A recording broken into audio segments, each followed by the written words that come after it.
Born Clive Lewis has deep roots in the Guave St. John community, where his father still resides to this day. How could I not be supportive of reparations? My dad has always told me of the poverty of the Caribbean. I've seen it myself. I've seen it here in Grenada.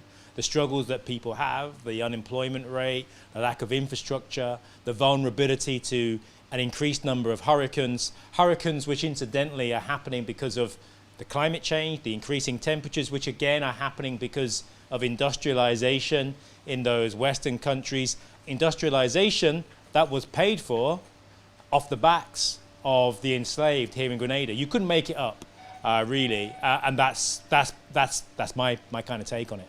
He has teamed up with Laura Trevelyan, who joined CARICOM's fight for reparatory justice after learning of her family's ownership of over 1,000 slaves across 10 estates in Grenada during the transatlantic slave trade. In February, Laura rallied several members of her wealthy aristocratic British family to visit the island to personally apologize. When I saw that, I knew that was an opportunity for me to stand up in Parliament and tell the British government, the Conservative government, that if a family can stand up and apologise for slavery, the time of barbarity, as it's been called, then so could the British government.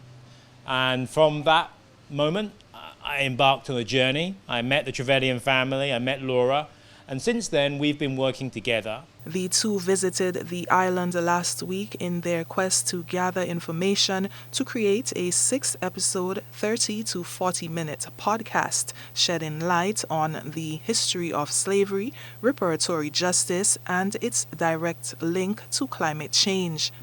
And the current affairs, the kind of political issues of the day here in the Caribbean. We found out about the fact that the climate crisis and reparatory justice are different sides of the same coin. And we're finding out from people about the impact it's having on people's lives here. Because back in the UK, a lot of people, when they think about the Caribbean, they think about palm trees and lovely seas and beaches, and they don't know the history of exploitation and the way that exploitation continues to this day. So it's our hope that this podcast will tell that story and hopefully find new ways of being able to make the case for reparations for the Caribbean. The initiative is being funded by a combination of organizations, including the University of the West Indies.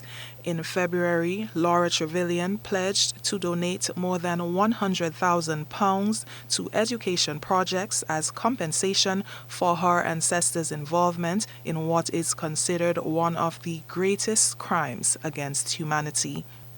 For GBN News, I'm Nisha Paul.